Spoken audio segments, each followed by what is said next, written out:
First and foremost, as always, I like to give all praise, honor, and glory unto Yahweh, Bahashem, Yahweh Shai, Bahashem, Rachaha Hakwadash. Double honors unto the apostles and elders of Great Millstone who rule well. Salutations to you, brothers, pushing this word in truth and in sincerity. Coming back with another lesson. And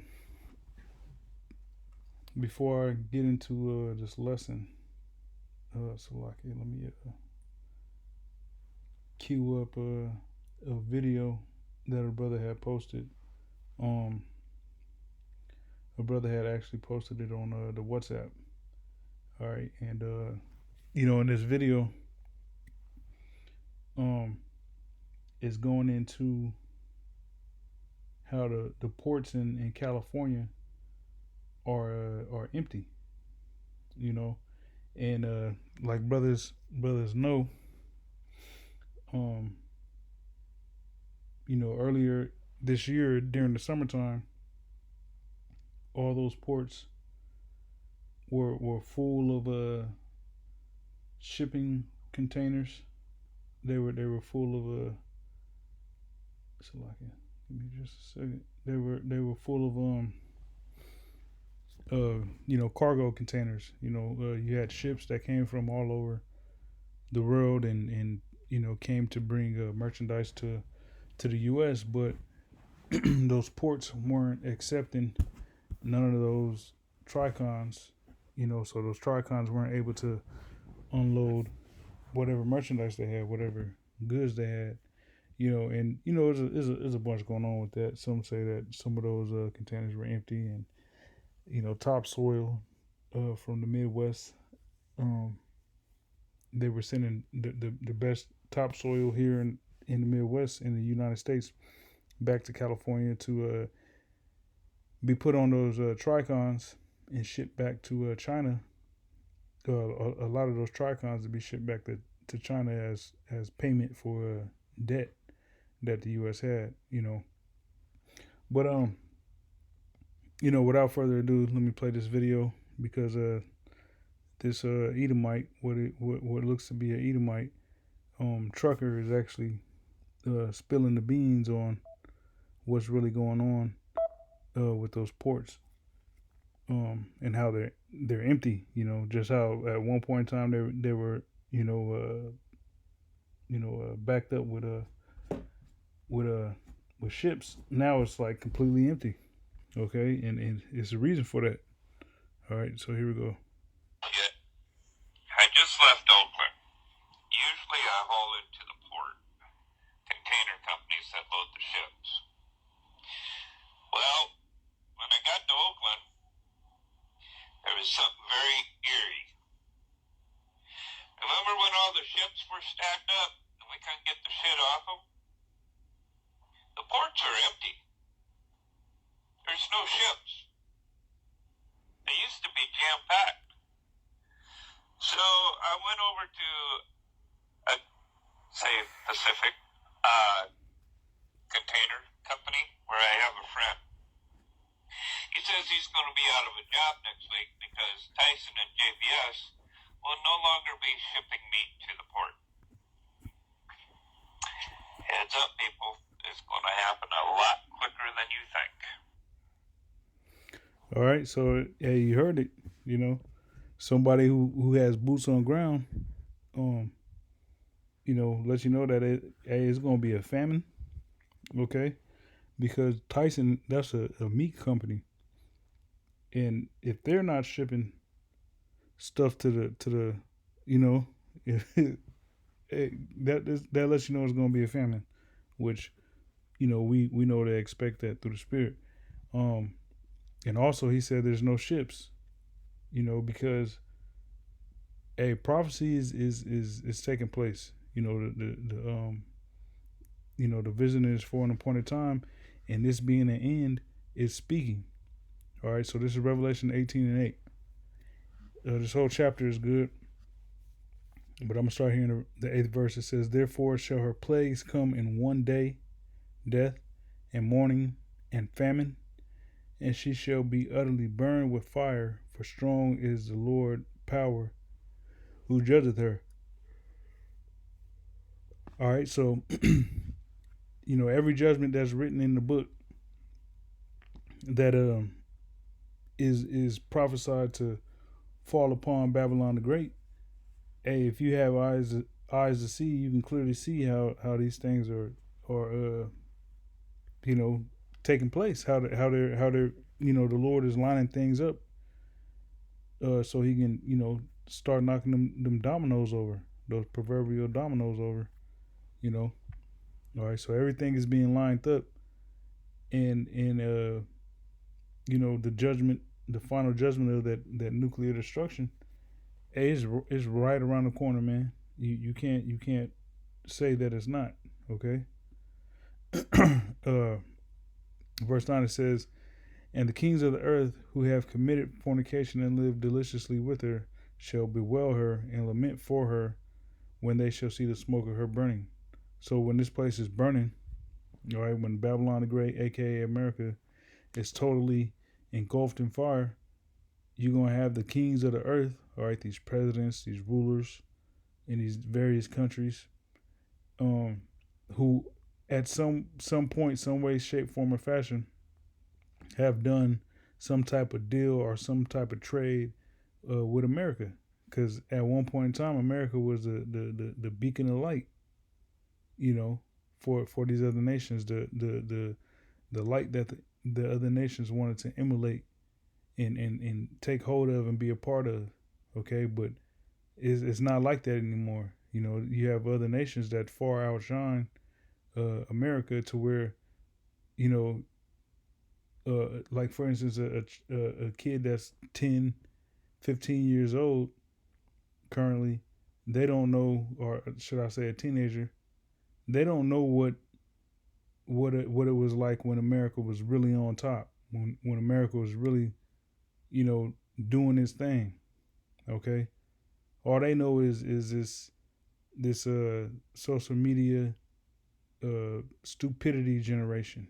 Okay, but you have other nations that's doing far better than America economically.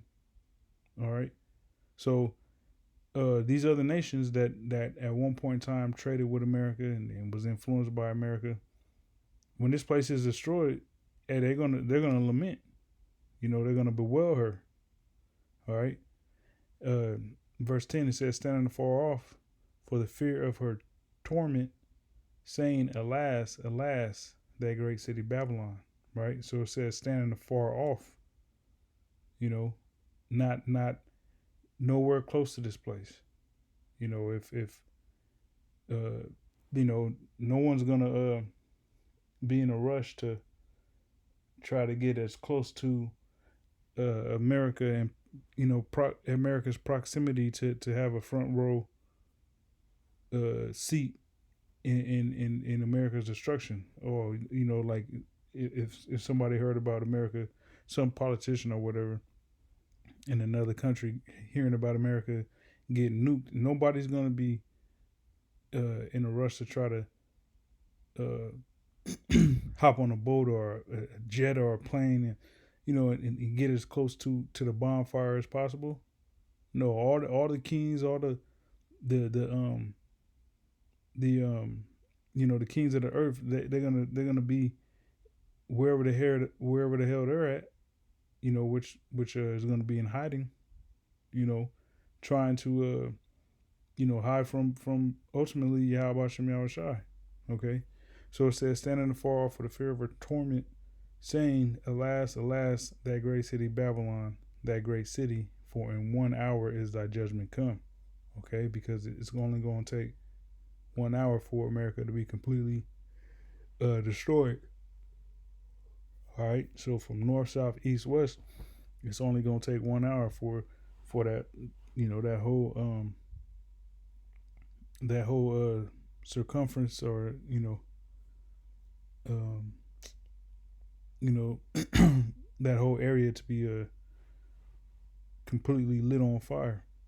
All right. Verse 11 it says, "And the merchants of the earth shall weep and mourn over her, for no man buyeth their merchandise anymore." All right. So the merchandise uh, that come from these other countries, All right, all the products that you see in America, various TVs, electronics. Taiwan got the monopoly on what is that, microchips. Various things that are used in excess here in America come from various countries, and the way they get over here is through those merchants. Okay, but as it says, Revelation 18 and 11, and the merchants of the earth shall weep and mourn over her, for no man buyeth their merchandise anymore, because America is a a cash cow. It doesn't produce anything. It imports everything. It's a succubus.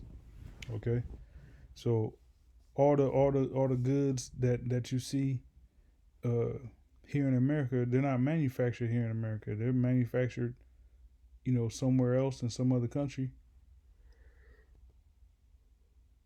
So like shipped over here to America, it, offloaded, you know, shipped to different regions, distributed throughout, America, and individuals consume them. They buy them, consume them, whatever the case may be. All right. So when that's no longer option for these other nations, just off the mere sight of or the mere the news or knowledge that America got nuked is gonna have these individuals that make their money by way of being a merchant. It's gonna have them bugging out, man. You know what I'm saying? No more money for you, to the point to where they gonna weep and mourn over this place. All right, not because they care, about the individuals here. It's more so about the money. All right, that they gonna lose out on.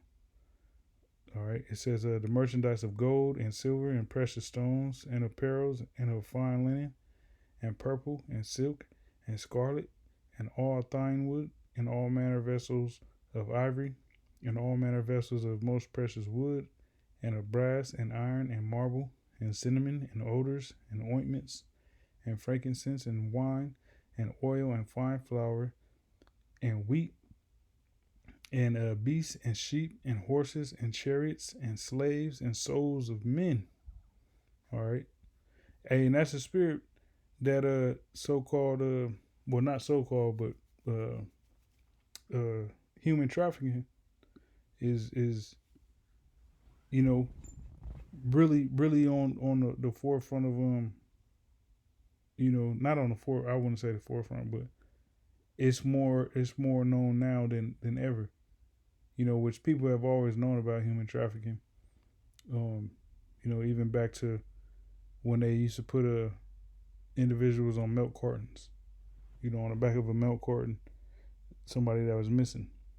All right, which we know that a lot of those individuals, those children that go missing, that be on those milk cartons, be really sacrifices. Um, for Esau's wicked and sadistic purposes. Okay.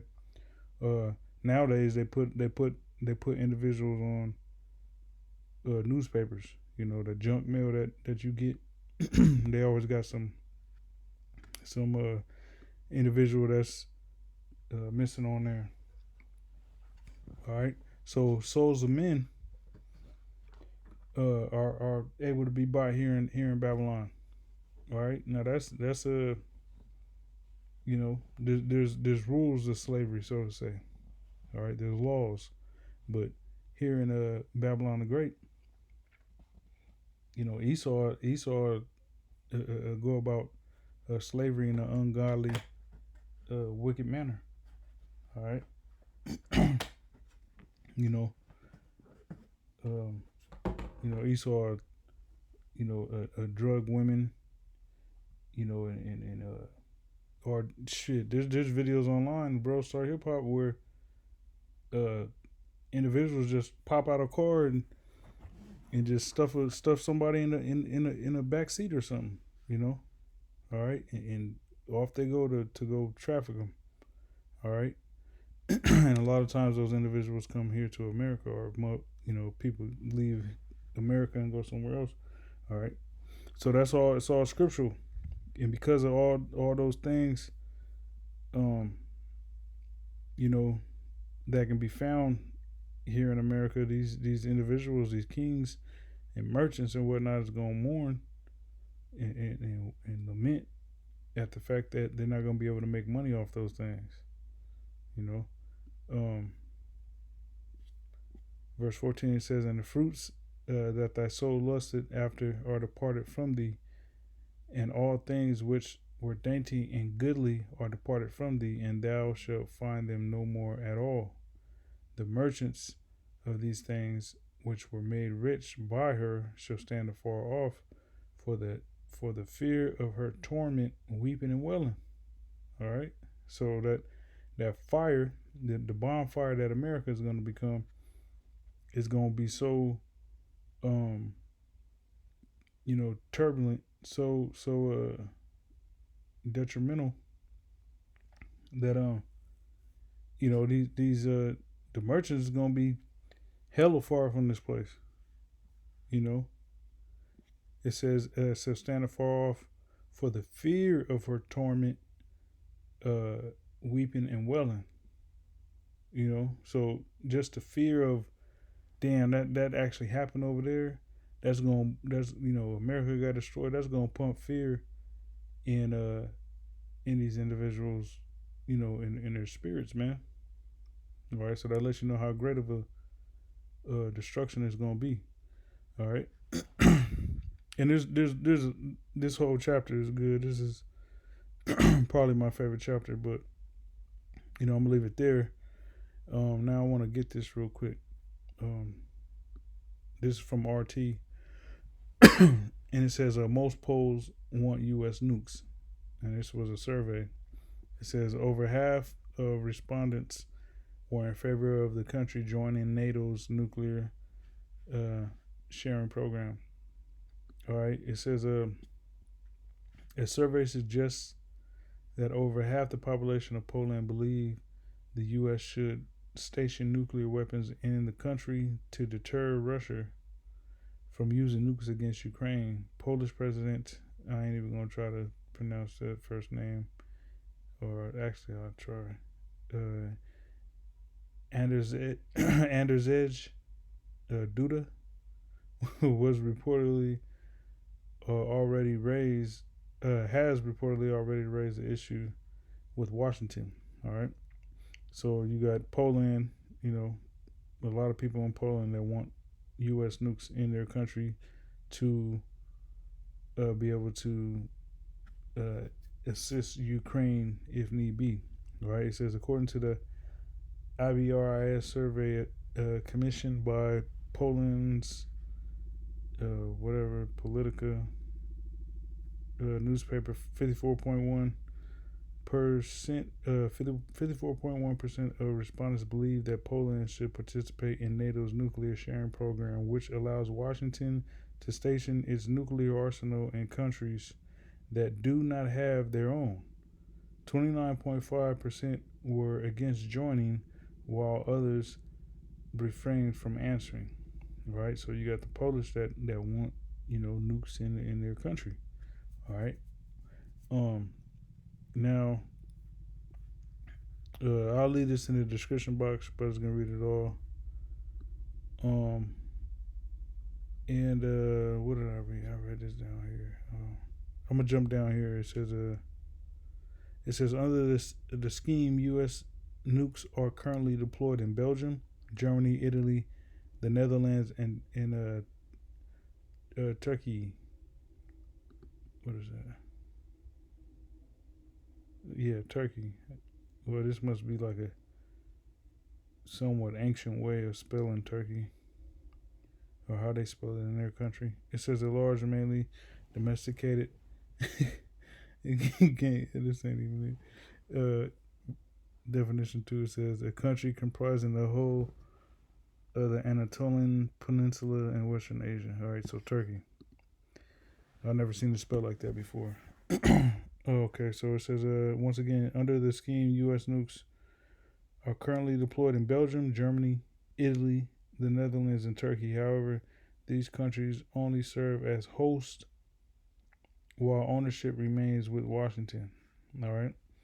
Last month, Russian President Vladimir Putin warned that Moscow was ready to use all means to defend itself if its territorial integrity was under threat. Putin's words, however, were interpreted by some in the West as a veiled threat to use nuclear weapons in the conflict in Ukraine. All right. Moscow has insisted that it was threatening anybody and reiterated that under Russia's military doctrine, nuclear weapons may only be used if such arms or other weapons of mass destruction are used against a state, or it is faced with an existential threat from conventional arms.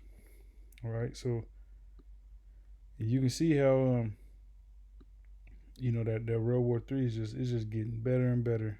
All right, this wars and rumors of wars and World War III picking up momentum is good, man. It's like a plate of food that is good to the last bite. Like some bomb ass spaghetti. You know, it's good to the last bite. The last bite is just as good as the first bite. That's how this nuclear war is. World War III is coming along, man. It's since what was that back in March or whatever when Russia and Ukraine first started going at it. You know, this this is a interesting time. Okay, so just how when they first initiated in war with each other, the momentum and the you know the the death that's come from that. All right, because that's what happens with war, man. People die. All right, it's just it's great, you know, because it's Edomites. All right, usually when Esau goes to war, he'll try to use heathen nations as proxies, But now Edomites themselves are the proxies. All right, because we know it's this third world war, despite it being a world war. The two major players is Russia, Gog and Magog, and the U.S. All right, Babylon the Great. Okay, and you got other contributing factors, being countries like China and them small hats over there in the land, in the Holy Land. All right, but this is getting good. All right, now something else I seen: U.S. Army to update weight rule for troops. All right, now all these individuals most likely are already in the military, and they probably have failed a PT test. They're out of shape, failed the PT test and whatnot, so that they're in a program to try to get them back in shape. Um, but this shows you that America is not prepared, man. All right, it's not prepared for war. All right, look, you got just as many men in here as women, damn near. All right, all a bunch of just worthless individuals. Most likely, they're all vaccinated as well. Okay, so here it says U.S. Army to update weight rules for troops. It says With recruiters struggling to meet quotas, soldiers will no longer have to meet weight limits if they score well on fitness tests. All right, so you can be fat as hell, but if you can knock out the push-ups required for your, well, it used to be uh, your height and your body weight came into age, height. What was it? It was your age. It was your height. Um, your body weight.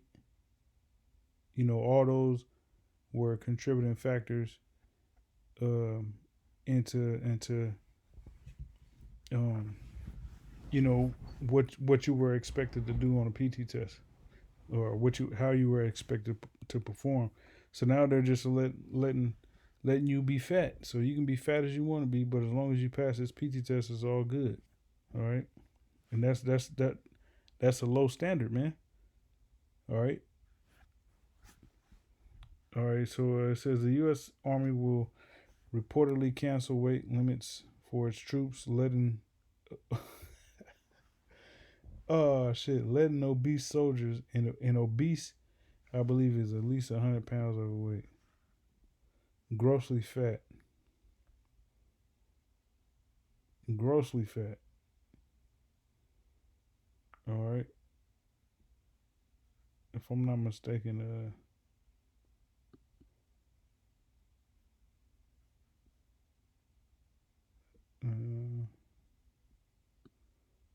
yeah, to be obese, yeah, you got like at least 100 pounds over, or that might be morbidly obese. Anyways, it says letting obese soldiers stay in the service and continue to be eligible for promotions if they score well enough on the physical fitness tests. The rule change was revealed on Wednesday by the Army's highest ranking enlisted leader, Sergeant Major Michael Grinston, according to military.com. Speaking to soldiers at an Army conference in Washington, Grinston said if you score high on the ACFT Army Combat Fitness Test, you should be good. Okay. Uh, and there's more to this. Um, Lord will not put both these in the description box. Now, just want to grab a scripture pertaining to more war. Here in Jeremiah 50 and 29, it says, "Call together the archers against Babylon, all ye that bend the bow, camp against it round about, let none thereof escape. Recompense her according to her work, according to all that she hath done, do unto her, for she hath been proud against Yahweh, against the Holy One of Israel." So, um, Babylon the Great, all right, aka America, um, the Lord is calling for all the nations, you know, that's round about this place, because America is surrounded on every side by enemies, you know, over across the water, whether it's England, you got Africa, you know, when you go east, when you go west, you got China, you got Russia, you got Japan, Australia. All these nations is gonna become enemies to Babylon the Great at some point in time. You know, uh, and if you know even now is not the time to be allied to Babylon the Great. You know what I'm saying? Uh, so they're gonna recompense Babylon, for all its wickedness. The Lord is going to use these other nations to bring judgment upon America. All right, it says, "For she hath been proud against Yahweh." All right, the pride of Babylon the Great is going to cause it to be destroyed. All right, it says, "Therefore shall her young men fall in the streets, and all her men of war shall be cut off in that day, saith Yahweh." Okay, so for starters, you got weak bodies. All right, you got weak bodies struggling to stay in shape. Okay. Fighting in the U.S. military, they're not equipped for war, man. They're not ready for war. Okay. It says that they should be cut off in the street. All right. So whatever military personnel is left here in Babylon, when those nukes get to flying, this is their resting place, man. All right. They're gonna become one with the elements. Back to the ether. Back to the ether. So like it's from a movie, inside joke, man. Um, it says, verse 31. Behold, I'm against thee, O most proud, O thou most proud, saith the Lord Yahweh of hosts. For thy day is come, the time that I will visit thee, and the most proud shall stumble and fall, and none shall raise him up, and I will kindle a fire in his cities, and it shall devour all round about him. Okay, so hey, that judgment's coming for Babylon the Great. Um, Psalm 10:3 says, "For the wicked boasteth of his heart's desire, and blesseth the covetous, whom Yahweh abhorreth." And that's all that Esau does is they boast of their heart's desire, and one of the major things that they desire is that NWO. They want to see man fused with machine. They want to see everyone sip that Kool-Aid and ultimately take that MO to the TB. Okay, and they're just blatantly out there boasting of their heart's desire. All right.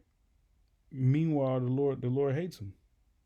All right. It says, verse 4: the wicked, through the pride of his countenance, will not seek after the Most High. The Most High is not in all his thoughts.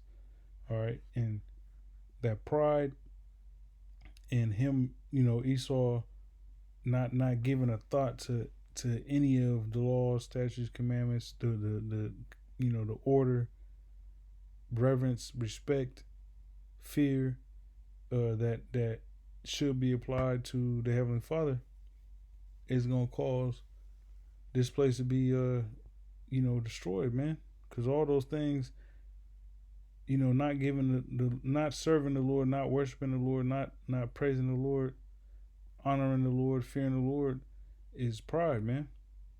All right, so that's why Revelation 18 chapter, it talks about this place being destroyed. Okay, because the Most High is not in all his thoughts. It says, verse 5, his ways are always grievous, thy judgments are far above out of his sight. As for all his enemies, he puffeth at them. All right, and you got Babylon the Great, which Esau does this period. All these Edomites just, puff at the enemies and whatnot. They feel untouchable and above the law. Okay, but Esau here in America, they take it and go above and beyond, man. Because they're puffing at the Russians. So-called white on white crime. A kingdom divided. But that's gonna bite them in the ass. Proverbs 16:18, it says, "Pride goeth before destruction, and a haughty spirit before a fall." All right, better it is to be of an humble spirit with the lowly than to divide the spoil with the proud. All right, so it's better to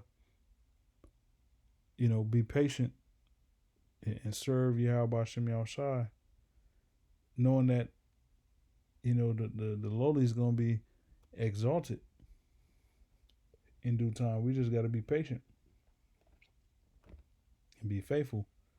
All right, in that these prideful Edomites that we see in the form of politicians and congressmen and doctors and lawyers and whatever, entertainers and so on and so forth, that pride is gonna have them humbled.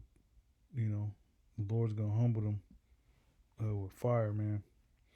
So I just wanted to bring that out, Lord willing. That was edifying. Until next time, Shalom.